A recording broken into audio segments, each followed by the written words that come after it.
All right, Ellis Cinema back, another dish. How we doing out there? Good, great, and wonderful. As you see on your screen, your dial, however you are choosing to join us today, we appreciate you. Red right hand. Listen, Cash, Uncle Cash, is trying to live an honest and quiet life, but when the big cat, holy moly, was the big cat fierce, forces him back into her services, he proves capable of anything to protect the town and the only family he has left.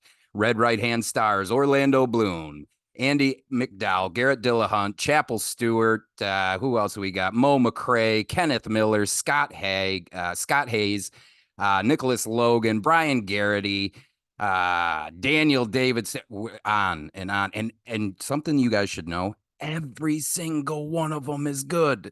There's no weak spots. Every single one of them is good. It's got music from the Mondo Boys, cinematography from Johnny Derango, edited by Traton Lee, written by Jonathan Easley, and directed by Eshom and Nelms. I thought Red Right Hand was really strong, gang. I really did. I thought for a film centered around a small town and a small group of people, it felt big. It felt really big. I thought the cast blew my expectations right out of the water. Not that I had low expectations. I didn't know what to expect after I watched the trailer.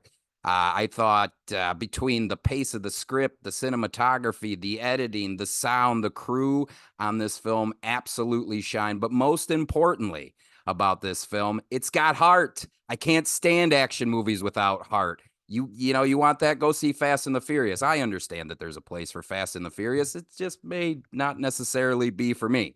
Anyway, you can stream Red Right Hand everywhere right now. No excuses. So I was fortunate enough to have my guests on the show a few years back for their Christmas cult classic Fat Man, which you see behind me here. If you haven't seen that one, please go out and show the love for that one, because when I say cult classic, I mean it. So if you're interested in hearing about my guests' filmography and their accolades, listen to that episode, because we're not going to be doing that here today. I want to maximize the time that I have with them. So, members of the audience, I bring to you the Nelms brothers, Eshom, Ian. Guys, thank you so much for joining the show. I happy to have you on. Do we got you? There we go. We got you, and I gotta ask you to unmute. What kind of ship am I running here?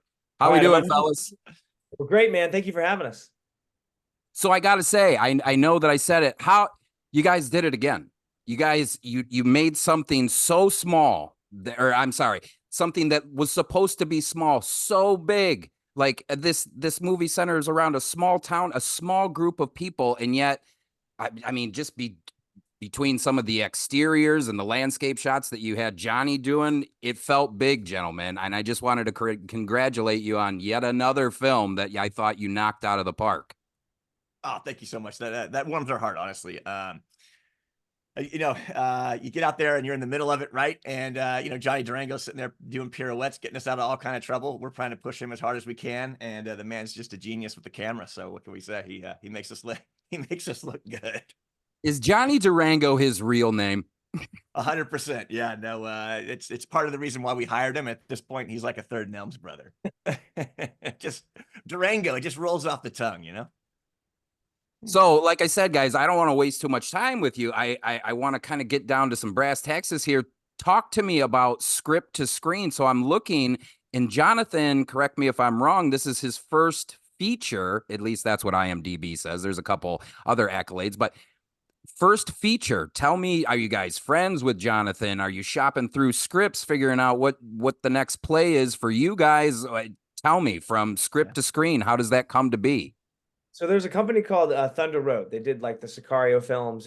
They did John Wick, and they came to us with this script. They'd come to a couple of others. We said, these aren't for us, but this one came to us, and we really enjoyed it. And that's where it started. We met Jonathan. I guess this script had been on the Nickel Fellowship finalists of some sort. But yeah, we really dug the script. It had a lot of heart. It had a lot of, family up front. That gets you really invested in the characters, and then it takes you, into the depths of darkness with them as they try to fight their way out from under Big Cat's thumb. Yeah, and Jonathan Easley's an interesting guy. I mean, before he took his hand at screenwriting, he was a journalist and had worked professionally for like 20 years. So I mean, he's a very accomplished writer. Didn't he cover one of the most recent elections I was reading? And I was just like, wait a minute, the dude that's doing a journalism and covering elections is now write a very poignant small town script. I love it, man. I love that story. I feel like he covered the one before this one, the Biden Trump, right before, you know, this current one. And I think he'd done the one previous too. He'd been on Air Force One as a correspondent. Yeah, no, he's made his way around the political journalism world for I think about a decade. And for us, like really the leaping off point for this was reading the script, really enjoying the characters, and then we had a meeting with Orlando Bloom right after we did a film called Small Town Crime. And Orlando really liked it, and he sat down with us. We had a great breakfast with the guy, really hit it off, and he expressed his appetite to take on some more bold, audacious characters outside of the more handsome, romantic, you know, leads or elves action hero that he'd done in the past. And he was like, you know, knock out my teeth, mess up my hair, do whatever you want to do, boys. And so when we read this script, we're like, my goodness, wouldn't this be fun to put Orlando in a role you haven't ever seen him do? And that was really the leaping off point for us. I love that. In fact, it shades of, and maybe I'm speaking out of school here, but shades of Tom Hardy as far as how dark he went into the role. Like when he speaks his first line of dialogue, I was like, oh shit, what do we have here? We got Orlando Bloom looking gruff. And I thought he killed it. I absolutely thought I gotta think he exceeded your guys' expectations, just kind of blew that out of the water. Yeah, man, he really went deep dive on this. He spent like 3 months on that dialect, and then when he landed in Kentucky, he spent weeks, you know, really dialing it into the sort of which hollow we were shooting in, or which hollow he wanted to portray. And I mean, it really is an interesting place, Kentucky, because the dialects or the accents can change literally from holler to holler. So, you know, we didn't meet two people that sounded the same when you're down in Kentucky, and you range from people who don't have an accent, all the way to people who you have a fierce accent that it sounds like Brad Pitt in Snatch. You're trying to figure out what they're saying, and then everywhere in between. And sometimes the next door neighbor of the person we were shooting in a house, the next door neighbor has a fierce, fiercely different dialect than the house we're shooting at. So yeah, it was very interesting. It was a very wild place. And Orlando really, really nailed down that demographic of dialect that he was after, man. He just, all the way to the clothes and even the boots that he picked, that gave him a certain step and gait, the way that he walked, really worked on the physicality. He played a guy who was muscle for a mobster. So he really wanted to be capable and look capable. Yeah, man, he went all in. I mean, even that like sort of working out scene that we throw in the beginning there, there's nothing for us that sort of like sets us off in a way where you see someone that's just jacked out of their mind and you never see him do a push-up or anything at all, and we're like, no, this guy's got like a prison workout that he like did for 10 years while he was away or whatever, so like that was sort of like some of the backstory we were building for him, and he's like, man, I really want to have a craft that I do. So you're going to see him like doing a little bit of woodworking, and so stuff like that to really to fill out that character and who is Cash and who is this man trying to, and he's like, I discovered this while I was in prison, so like these are sort of like some of the things that he really dug into on that character. And honestly, to your point, did he exceed our expectations?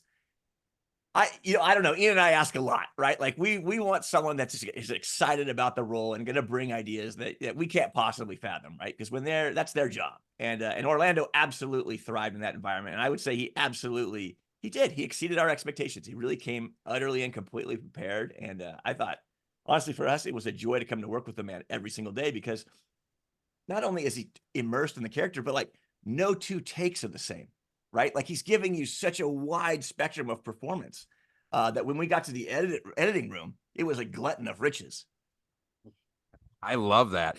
By the way, I tried his inverted push-ups and I fell right on my face. There's no prison workouts for me anytime in the future. So I guess I kind of want to talk about the cast that you were able to get. You got Bloom, MacDowell, Dillahunt.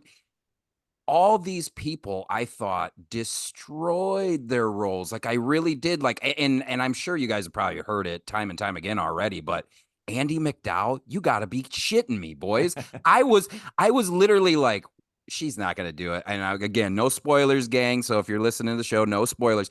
But there was 3 times I didn't think she was going to do it. And you see, she certainly does. And it's believable, which is my favorite part of it. Cause like you can throw in something violent just to kind of like move the character along. But do I believe it or not? That's always the question. And I did across the board. You got this immensely talented cast to come along for this, and like I couldn't be happier as a viewer. I mean, is this starting to become like the norm for you guys? Just like, you know what, it doesn't matter who we get on our films, like we're gonna, I guess that's what I want to talk about. Are you letting them do their own thing, or you guys run a tight ship on set? It's a little bit of both. We get really excited when actors bring a lot of ideas, right? And now, not are we going to be excited about every idea? Probably not. Are we excited about a lot of ideas? 100%. You know, I mean, there was a couple things, you know, they come out of the costume room and you're like, bolo tie's got to go like that. We can't be running that, you know. But there's a lot of stuff that come out. I mean, let's talk about Andie. Like, Andie brought a ton of her character, the hair, the costume stuff. Like, she really built that out on her own, a lot of it, and was presenting us to it. Yeah, I think one of the funnest things with Andie is that, you know, she was on our list to begin with, but we just didn't think of, you know, we love to put lists together of like, okay, who would be interesting in this role? Who would be great in this role? And that's kind of what you want. You want a combination of both. You want great and interesting.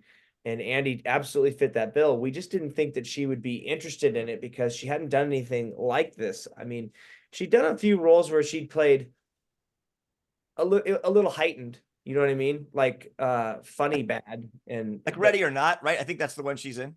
Yeah, you ready or not? Yep. But it's not full tilt, you know, spawn of the devil that she had to play in this one. And that's what we were really after it and excited about, to see her really stretch and reach. And we had this phone call with her, and she was like, I know you've never seen me do this before, but trust me, I could do it. Ask my kids. And she was wearing like these leather pants, and like she was bringing a little bit of the big cat to the phone call. And we realized on that call, we're like, okay, I can definitely see that character in her. You know, if she were, it was a very pleasant call, but you could see that, you know, she was giving us a little bit of the big cat at times, and we were very excited about her doing it. Because there was no doubt that she possesses the talent to do it, right? It's the desire. You know, and then when we saw her like pitching us like hair and braids and like feathers and like, you know, bringing this like outfit that has a bunch of snake skin on it, we were like, oh yeah, this could be super fun. You know, this is going to be good. Oh my gosh. Like when I say absolutely, she may be my favorite character just because, like you guys said, I wasn't expecting it to be that dark for her. Like once I had saw who was in it, I was just kind of like, all right, we'll see where this goes. And I had no idea she was going to be the villain until she was the villain. Cause I try my best to stay away from trailers. Once I saw that you guys were doing it, I kind of I shut the trailer off because I was like, I'll see it. I trust them already. Cause I don't know if you guys know this. You probably don't. I actually get up out of the theater and leave if a trailer to a movie that I know I'm going to see starts to play. I have no shame. I'll leave, boys. Wow. It's the best way to watch a movie, right? All you need, and that's honestly, like, I will say, the state of trailers this day and age is not a good one. It's not a good one. You have to spoon feed the audience so much. And half of them are getting mad because you're giving them too many story points. The other half are like, you know, it's not enough. You're just trying to sweet spot it. You know, they're trying to get fannies in the seats. Ian and I love a much more nuanced, you know, less is more trailer, but it's hard to get people to show up for that. So you got to give them a lot. And that's the state we're in right now. But I commend you, sir. That's the way Ian and I like to walk into movies, is to know nothing and let it roll over you.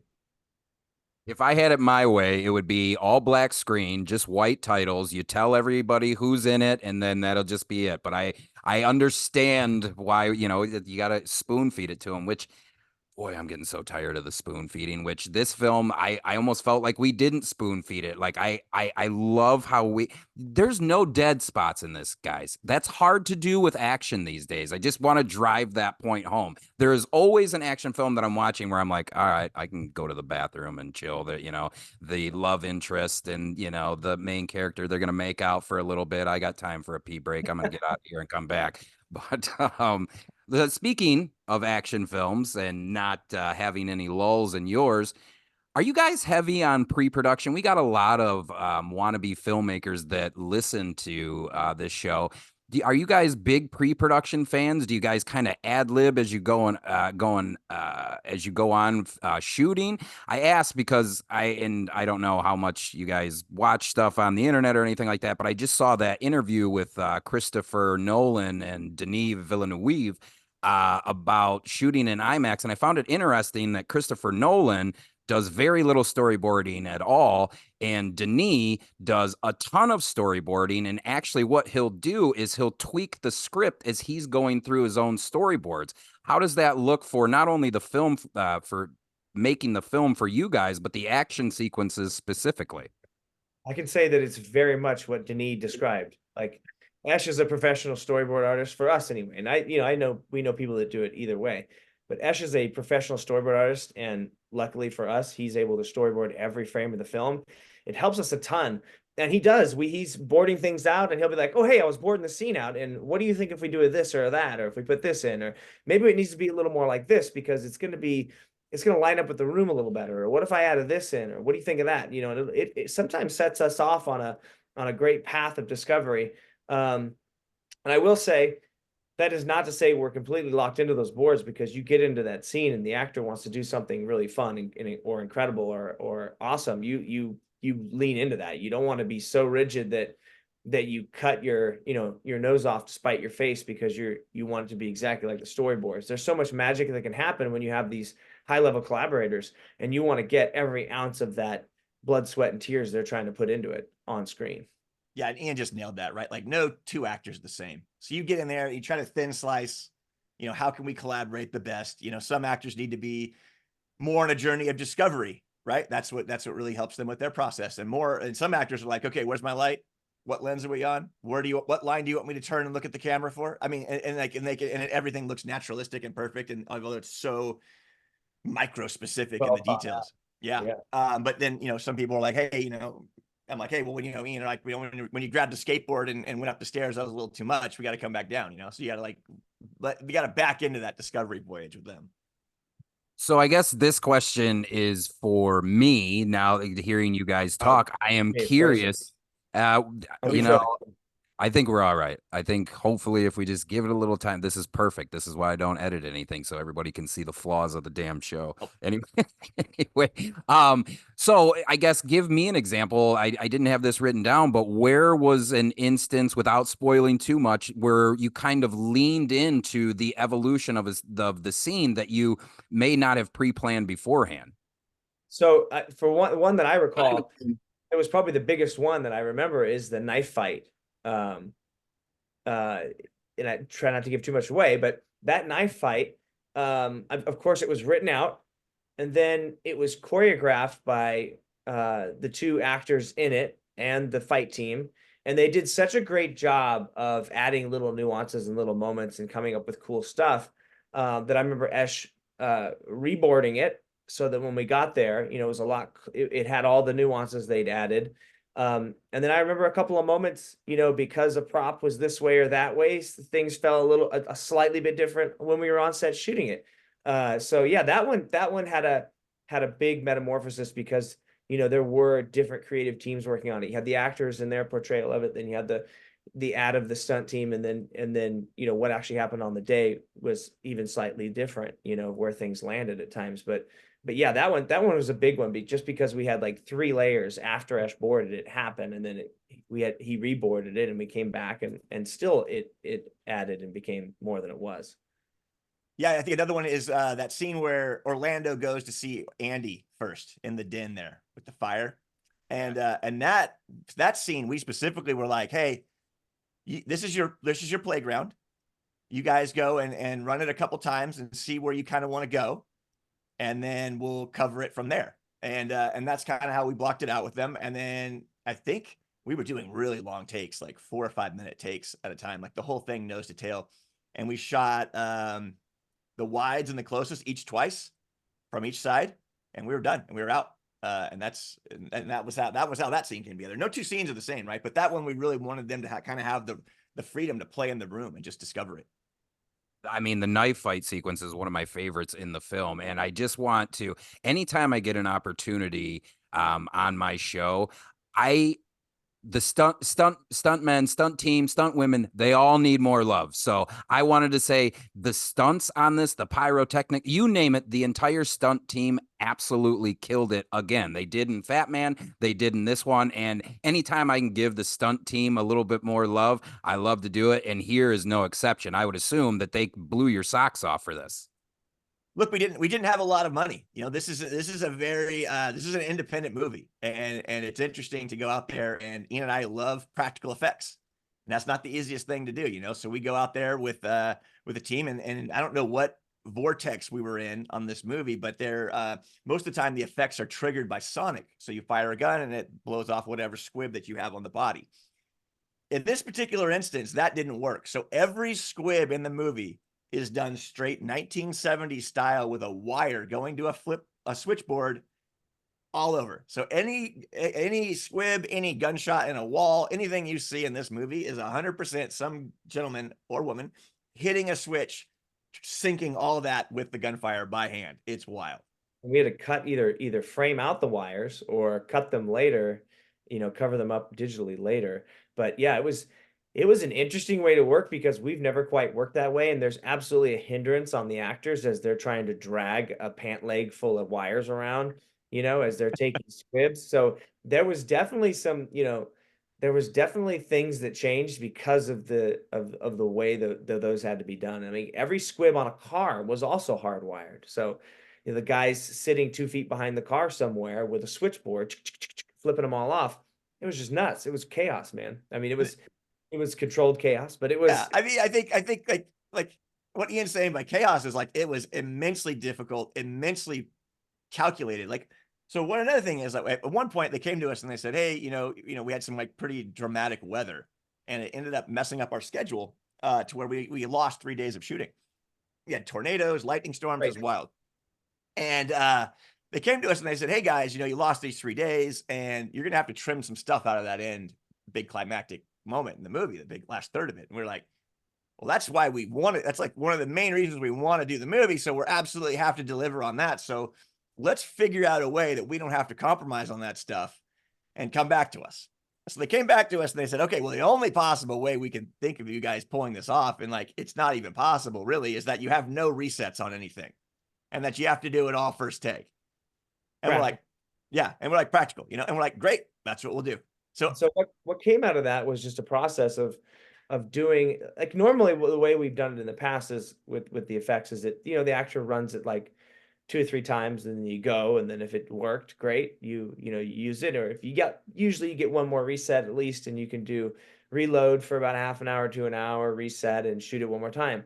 On this one, we knew we weren't going to be able to have that half hour to hour reset, and we didn't have the money to reset it anyway. So it was more like, let's practice it 10 times, which takes 10 or 15 minutes rather than 2 or 3 minutes. Let's run it 10 times ish, 8, 9, 10 times, really nail it down and then go.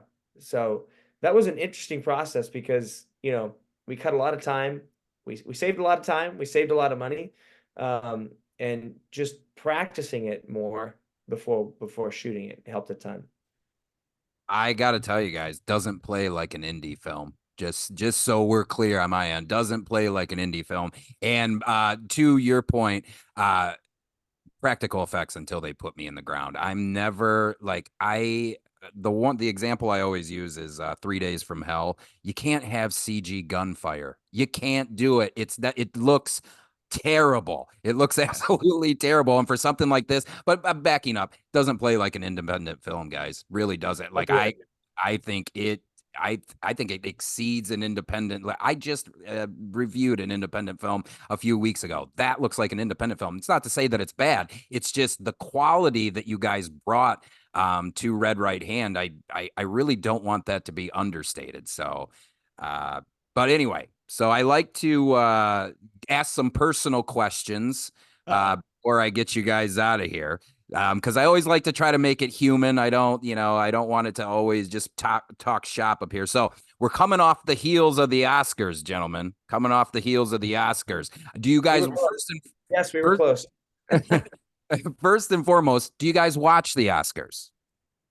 I watched them this year. Yeah, occasionally. I did not watch them this year. I did watch them this year. I don't think we watched them in 2022 because we were making a movie at the time. But yeah, no, we did watch them. I did watch them this year, and yeah, I thought it was a good show. I thought what is it? The Ken number was great. Oh, it was fantastic. It was fantastic. But the reason why I ask is, what are some of the Nelms brothers' favorite movies of last year? If you can answer that question. I know that, you ask people like us, oh, what are some of your favorite films? And it's like, what genre, what decade? Like, it's too hard for me to narrow it down. So let's just narrow it down to last year, with the exception of Red Right Hand. You can't use your own. What are some of your favorites of last year, gang? Ian, you go. So Oppenheimer is probably my favorite film of last year. There's such he really did a great job of pushing the pace and my ability to track like 15 different things as he's cutting in between them. And a lot of it is courtroom drama type stuff. Like, it's a lot of people standing and talking, sitting and talking. And you're cutting between so many talking heads, just knowing that is how difficult that is to do, and how difficult it is to keep you interested in something like that. He did such a phenomenal job. I really enjoyed that movie. That was absolutely my favorite film of last year because of those reasons. And I'm just sitting there in awe of the editing and the storytelling, and how he's juggling, keeping all the balls in the air for 3 hours without making it feel like 3 hours, and having me sort of leaning forward the whole time, trying to keep up with it. Let's see. So Oppenheimer, I liked American Fiction. I liked The Holdovers. Yeah, those are probably my top three. Yeah, interesting. So I liked Oppenheimer. My favorite movie is The Holdovers. Feels like a Hal Ashby 1970s movie, which I really dig that vibe. I guess especially this year. And then my number two would be American Fiction. So, interesting. I love that. I love that. In fact, American Fiction impacted me so much. I'm going to tell you guys something that you don't care about. I'm in a banned book club with my mother. We read books that have been banned from libraries and schools and whatnot. Oh, wow. And one of the one of the books that we were even reading was The Hate You Give, which is a very racially charged book or whatever. I got about halfway through the book. I watch American Fiction.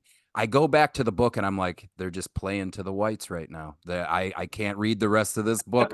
American Fiction messed me up too much. I can't go on with this anymore. And then when we went to the club or whatever, I was like, yeah, I was bored by this book. And oh man, I tell you, the old white ladies were none too pleased.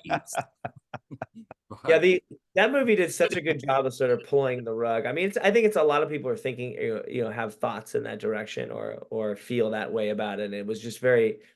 Cord Jefferson did such an awesome job of sort of putting that up on screen and in your face and saying, everybody just calm the fuck down. and such like really tremendous performances, right? Like, I could watch Jeffrey Wright, like literally do anything, like literally just stand in front of the camera and put music to him for 15 minutes. I could probably watch it. He's just a genius. He needs to start doing like audiobooks, dude. I would fall asleep to him every night. I would feel cool as I was falling asleep every single time. He's that good. And his performance in American Fiction is amazing. Everybody's is, much like Red Right Hand. So I just wanted to, you can't always talk shop. You know what I'm saying? Like, I don't listen to Joe Rogan, but I have to assume that I want this to feel like the Joe Rogan movie podcast in some aspects. So I thank you for entertaining the question, because I never know how it's going to go. Because some people, like, literally, when I'm not kidding you, you see their face change because we're no longer talking about their movie anymore. But I don't want to ruin anything. I want everybody to go out and see it. Like, just the passion that I have and the insight that you guys gave. Come on, Red Right Hand. Stream it right now. Gentlemen, Thank you so much. Physical release. Maybe Ian. I believe May is when we're scheduled for the Blu-ray DVD release. Very excited about that actually, because there's some deleted scenes on there that we were quite smitten with that had to lose just for, running time and repetition. We felt like that beat was already in there. But they are great scenes with great performances by these actors, and we absolutely wanted to put them in the movie, although they didn't make the cut. Yeah, and Ian and I I like to put those in there and then give you context as to why they got cut, right? Like I think that's really interesting, right? Like I remember Tarantino did that on Pulp Fiction, and he talks about like why he cut the confessional scene and all this stuff, and it was so. And by the way, like brilliant edits. You're like, yes, the movie's so much better because you took those out. But it is so great to see that process and just understand that everybody goes through that. You know. Absolutely love it. Gentlemen, don't think I'm not going to be hounding you after I get that physical release so I can add it right next to this one. Just so you know, I'm going to find 100%. you. Oh man, it's such a beautiful collection behind you. I regret every day getting rid of mine. Oh, it is the bane of my existence, gentlemen. Like, every time I move, this is bar none the worst. I just look at it and go, you know what? I could just burn all of these right now, and No, it don't would do be it. the end of it. No, I can't. But Ian, Eshom, thank you so much for joining us. I appreciate it, and I cannot wait for your next work. You continue to impress, and I like I said, I'll be on waiting for the next one with open arms, guys. We can't Oh, thank thank you you enough so for much. having us on, man. Having us back. Thank you so much. Let's do it again soon. Hey. Love it. The Nelms are the real. I love those guys so much, man. Like you can't, it's hard to find someone who is that passionate about films these days. It really is. Like I like having conversations with guys that it's all about for the love of cinema. I really do, and it shows in their films. Like gang, when I tell you this is about a small town and a small group of people, and it feels big, you're going to have to go see it yourself. Red Right Hand streaming everywhere right now. You have no excuses. Red Right Hand. Orlando Bloom. Andie MacDowell. Garret Dillahunt. Chapel Oaks. Brian Garrity.